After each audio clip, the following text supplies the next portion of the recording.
But my last story this evening is about another rabbi, Rabbi Yaakov. Well, except he wasn't really a rabbi.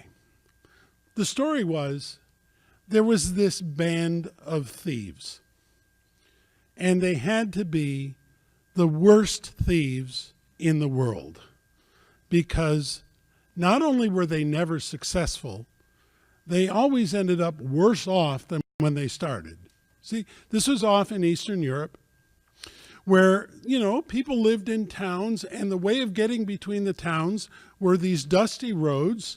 And if you were really wealthy, you had a carriage, and, you had some guards with you and the horsemen, and you would travel in luxury from one place to the other. And one of the concerns, if you rode in a carriage, were these thieves, that they might attack your carriage and try and steal what you had. And Yaakov, the head of this band of unsuccessful thieves, had decided, well, that's where the money is, that's where we ought to go. The fact is, they were really bad at it. So every time they attacked a carriage, they'd be beaten off and beaten up and reduced, and it was just terrible. And the only good thing you could say about them is they kept trying, but it wasn't working. And Yaakov was having a hard time holding on to his men because, they'd go out and get beaten up. It wasn't really a career. So Yaakov, who had a little bit of smart, said, I've got an idea. There's got to be a better way. I mean, clearly this isn't working. There's got to be a better way. And I've noticed that when we go into a town, sometimes a rabbi comes. And the rabbi comes, it's not so expensive a carriage, but he comes in on a carriage, and he's got lots of disciples following him. And whenever he comes to the town, people come out, they're very interested in whatever it is he has to say, and they give him and his disciples money, and they give them food and maybe a place to stay and a place to bathe, and they treat him really well. And what has he got to do? He's got to answer a few questions.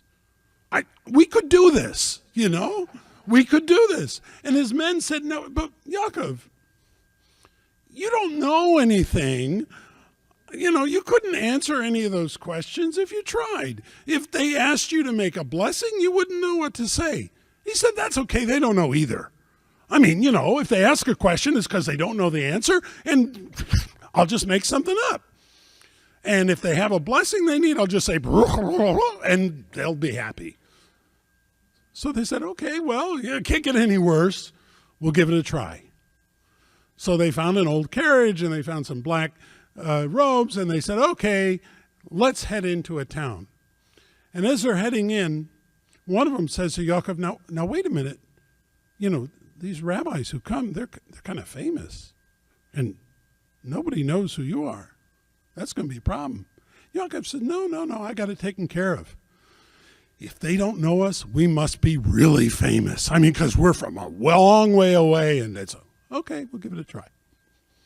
So they make their way into the first town, and what do you know? It's just like Yaakov said.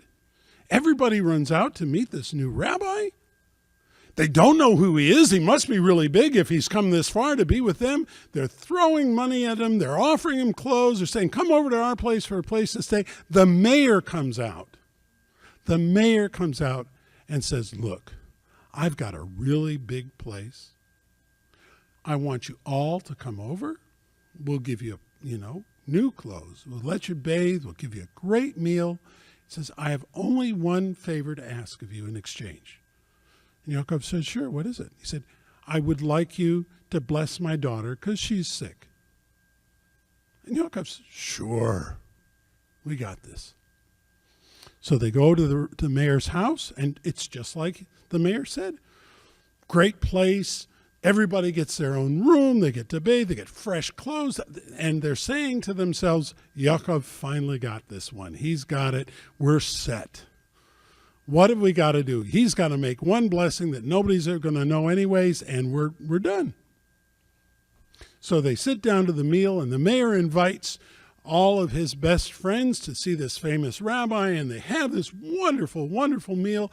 They're drinking lots of wine, and the mayor taps Yaakov on the shoulder, and he says, Now would be a good time. Would you come bless my daughter? And Yaakov, sure, where is she? He says, well, she's up in her room. Would you just come up and give her a blessing? And Yaakov says, sure. And they go up to her room. They open the door. And there's a young girl laying on the bed at death's door. This is not a cold. This is a life-threatening moment. And it's very clear that if he doesn't give the right blessing, she's going to die. And the mayor looks at Yaakov and says, please make the blessing. Yaakov walks into the room and he closes the door. And everybody waits outside. And at first it's just quiet. And then they hear weeping. And then they hear wailing. And everybody is sure that she's died. And sure enough, the door opens up and there's Yaakov, tears streaming down his face. The worst must have happened. Except close behind him is the mayor's daughter coming out to greet her father. And the father is so happy, he picks up his daughter and hugs her, and Yaakov grabs his men and said, we got to get out of here. And they leave. And they get outside the house, and they get outside the town, and finally they say, Yaakov, what did you do? I mean, this is amazing. How did you cure that girl? What happened? And he said, all I can tell you is I found myself in the room with this girl, and I said to God, how dare you? How dare you put the life of this girl in the hands of a thief who has never done anything good in her life? You're going to make her life dependent on my sorry soul. How could you?